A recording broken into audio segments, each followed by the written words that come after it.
didn't cry. I didn't beg. I just said, okay, and hung up the phone. My sister-in-law had just told me she was converting my photography studio into a home gym. The studio I'd spent 4 years building, the one I'd skipped vacations for, worked weekends for, survived on granola bars and iced coffee for. She said it like she was telling me the weather. Like my life's work was a piece of furniture she'd decided didn't match the couch anymore. And I said, okay. Not because I was weak, not because I didn't know what to say, but because my plan was already in motion, and I needed her to keep walking straight into it. Let me back up. My name is Fiona. I'm 32 years old, and for most of my adult life, I've been what my family calls the responsible one, which, in my family, is a polite way of saying the one we drain when we need something. My brother married a woman named Celeste 6 years ago, and from the first Thanksgiving she attended, I knew exactly what kind of person she was. She complimented my apartment, then asked if I'd ever considered downsizing. She praised my career, then suggested I might be overextended. She did it all with that particular smile. Warm, practiced, and sharp as a paper cut. My brother, Theo, is 3 years older than me and has spent most of his life looking at Celeste the way people look at the sun. Like he can't help it, even when it's blinding him. Our parents passed when I was 24. Theo was 27. Mom went first, breast cancer, quick and brutal. Dad followed 8 months later. The doctors called it heart failure. We called it heartbreak.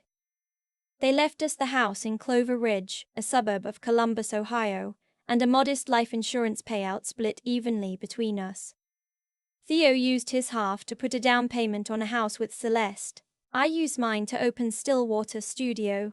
Stillwater was mine in every way that matters. I found the space, a converted ground floor unit in a mixed-use building in Clintonville. I signed the commercial lease in my name. I spent 8 months renovating it myself with help from 2 contractor friends, building out a seamless white cyclorama wall, installing track lighting, soundproofing one corner for podcast and video clients. I hauled equipment up 3 flights of stairs at 7 in the morning because the freight elevator was broken. I designed the logo on a free trial of design software at midnight because I couldn't afford to hire anyone yet. By year 2, I had a wait list. Corporate clients, small business owners who needed product photography, families who wanted something warmer than the chain portrait studios. I hired one part-time assistant, a photography student named Phoebe, 20 years old, laser-focused, never late, always stayed 20 minutes after close to help me reorganize gear. She was the kind of employee who made you believe you'd built something real. Celeste visited the studio exactly once in year 3. She walked through it with her hands clasped behind her back, like a consultant assessing the situation. It's smaller than I imagined, she said. It books out 6 weeks in advance, I said. She smiled the paper-cut smile. That's great, Fiona, really. That was the last time I thought about her in the context of my business. I had no reason to think about her. The studio was mine, leased, insured, profitable. There was nothing for Celeste to touch. I was wrong about that. The call came on a Tuesday in March. I was in Denver for a commercial shoot, a 3-day job with a skincare brand that had found me through Instagram. Good money, interesting work, exactly the kind of expansion I'd been chasing. I was eating a room service sandwich and editing on my laptop when Theo called. He started gently, asked how the trip was going, mentioned the weather in Columbus was weird, something about late snow, and then he said, Celeste and I have been talking about the studio space.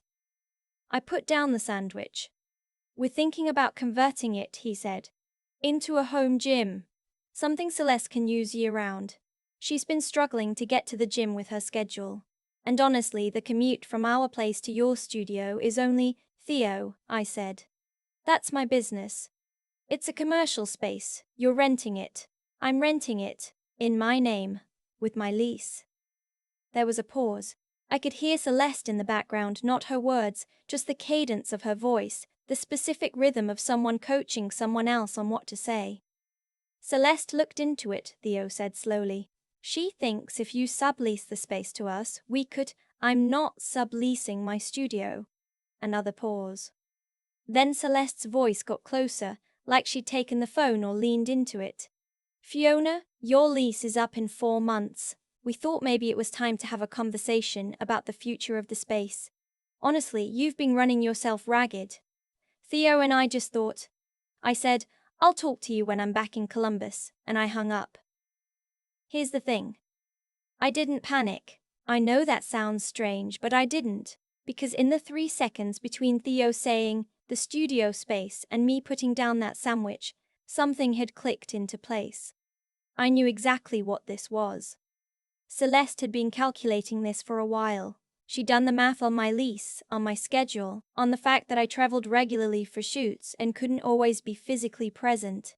She decided my absence was an opportunity. What she hadn't calculated was that I'd been preparing for this.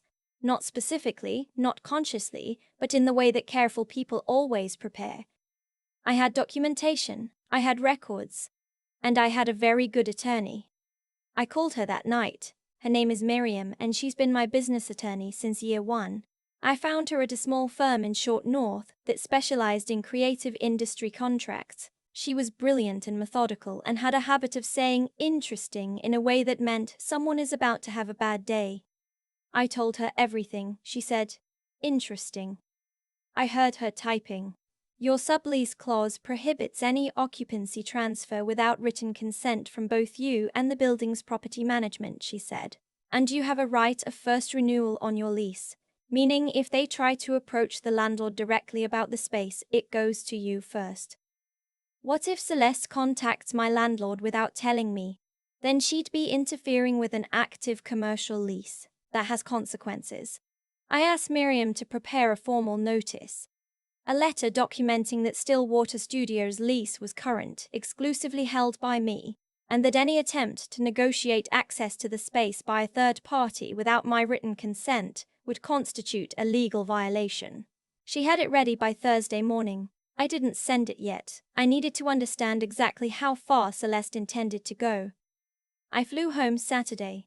Theo and Celeste were at my apartment before I'd finished unpacking, which told me Celeste had been watching my flight tracker. She came in carrying a bottle of wine, which was how I knew this was serious. Celeste only brought wine when she wanted something expensive. She sat down at my kitchen table and laid out her plan like a presentation. She wanted to take over the studio lease when it expired in 4 months. She wanted to convert the space into what she called a wellness studio, which apparently meant a Peloton, a portable sauna, and a wall-mounted mirror she'd seen on Instagram. She spoke about it the way people speak about things they've already decided. Not a proposal, a notification. The space is wasted on just photography, she said. Think about what we could do with it if it were multi-purpose. It's not wasted, I said. It's my business. Fiona. She said my business. Fiona. She said my name the way adults say a child's name when they think the child is being unreasonable. You can shoot photos anywhere. You don't need a dedicated space. Half your competitors work from home. My competitors are not booking out 6 weeks in advance. Theo was quiet. He'd been quiet the whole time, refilling his own wine glass. He had the look he always got when Celeste was running a conversation he wasn't sure about. Not disagreement exactly. More like low-grade motion sickness. We're not asking you to give it up for free, Celeste said. We'd compensate you, a fair amount. Enough to set up a home studio in your apartment temporarily while you figure out your next move. I looked at my brother. He looked at the table. What figure are you thinking? I asked. Celeste named a number. $8,000. $8,000 for 4 years of my life. I kept my face neutral. I was very good at keeping my face neutral. Let me think about it, I said. Celeste looked pleased. She thought that meant yes. She's always confused patience with surrender. Here is what I did while I was thinking about it. I called Miriam the next morning. I told her to send the notice, but to send it to me, not to Celeste or Theo. I wanted it on record that I had received formal documentation of my own lease protections. Then I called my landlord, a property management company out of Dublin, Ohio, and I spoke directly with the portfolio manager who handled my building.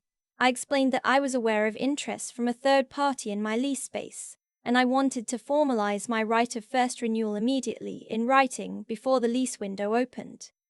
He was confused. He said he hadn't been contacted by anyone. I said I wanted it documented anyway. He sent the paperwork within 48 hours. I signed it and returned it the same day. Then I did something that took me longer to decide on. I went to the building manager, a man named Gil who'd worked that building for 11 years and knew every tenant by name, and I explained the situation. Not to gossip, not to cause drama, but because I needed someone in that building to know what was happening.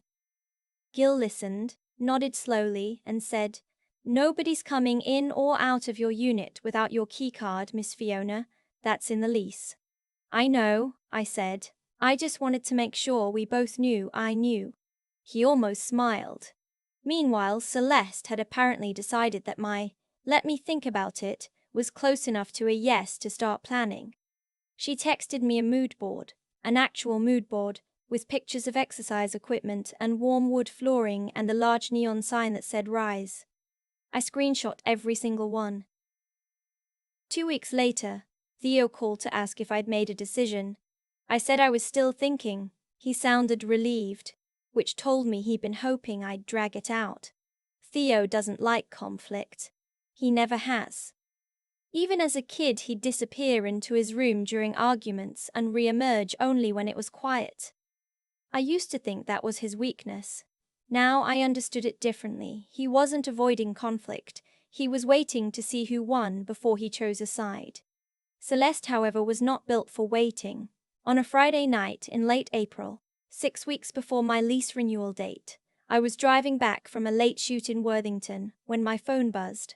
A notification from the security camera app I'd installed at the studio 8 months earlier, after someone had tried a door in the middle of the night.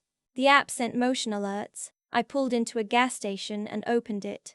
Celeste was in my studio. She had a key, or had gotten access somehow.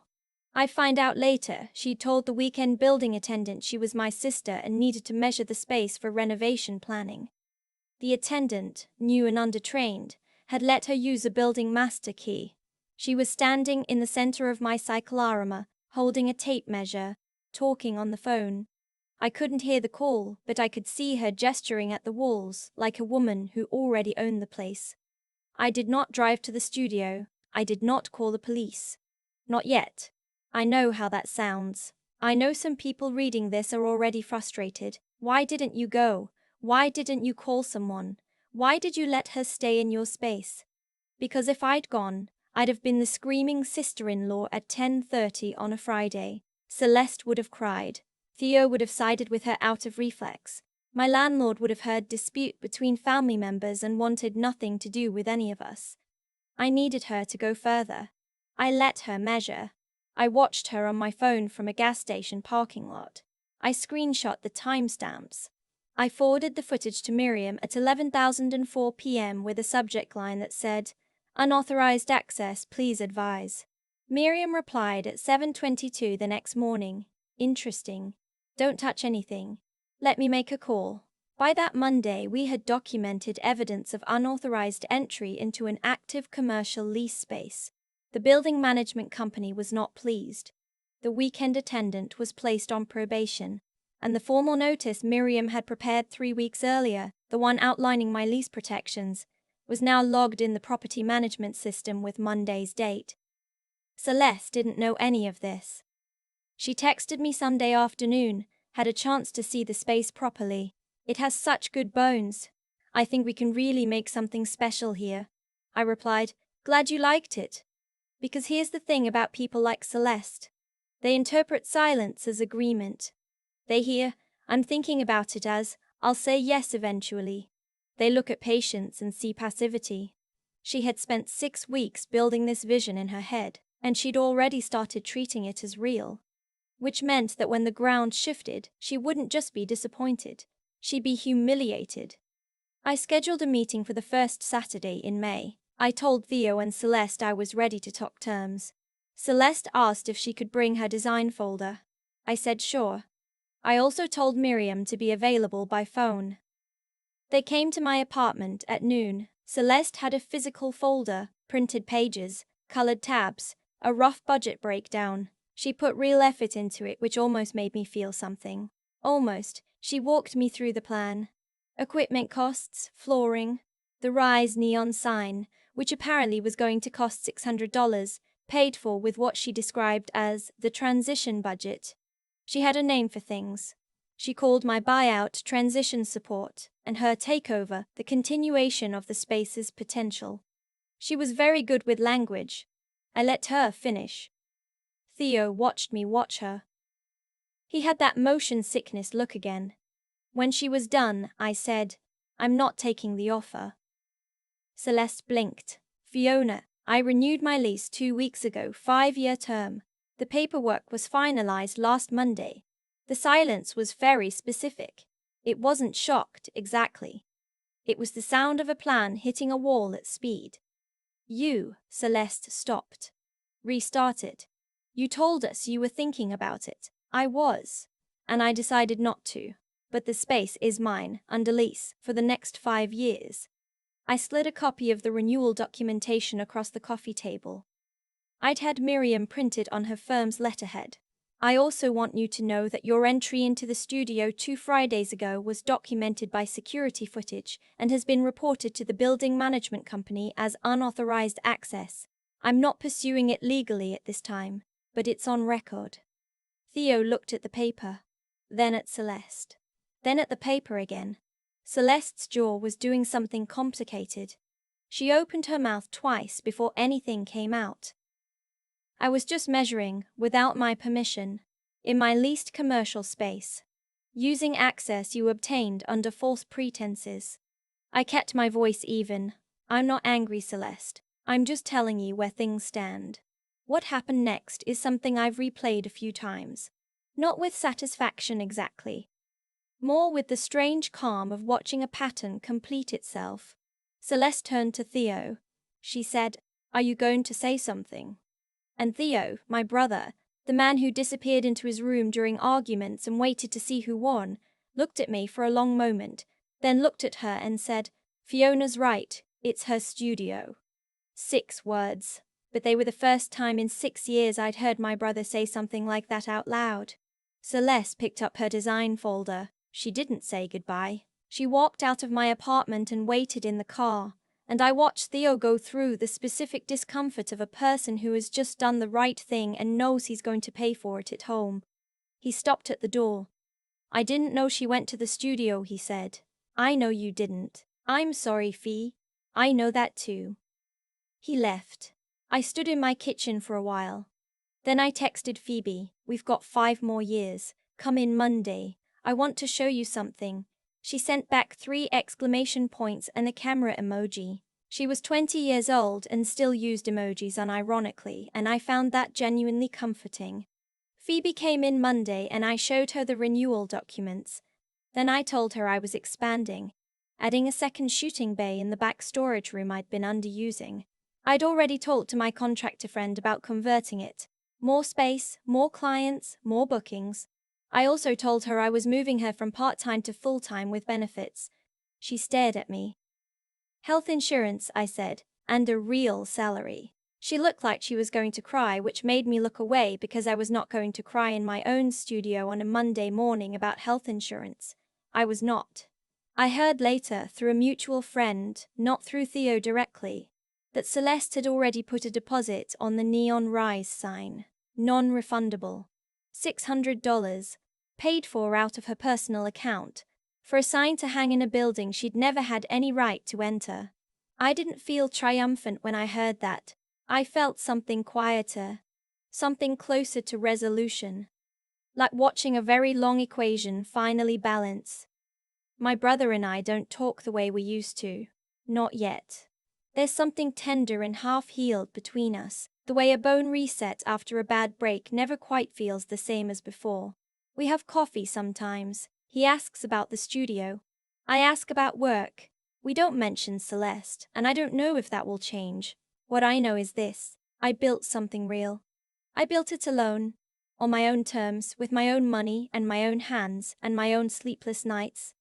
And when someone tried to walk in and call it theirs, I didn't scream.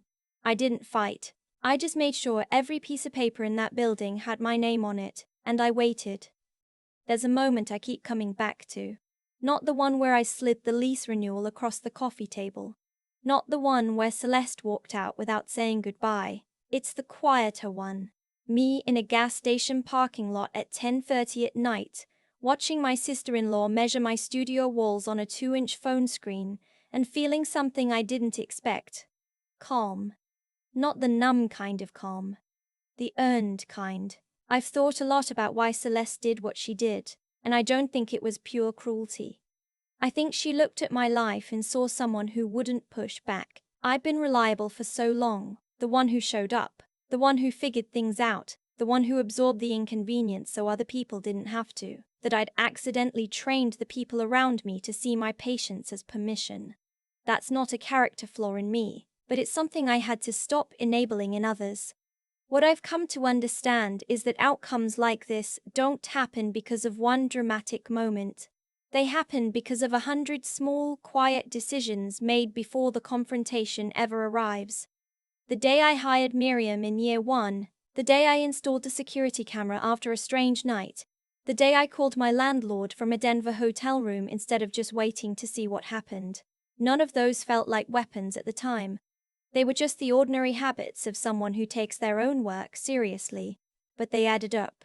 And when the moment came, I had everything I needed. Not because I'd planned for Celeste specifically, but because I'd built something that was actually solid.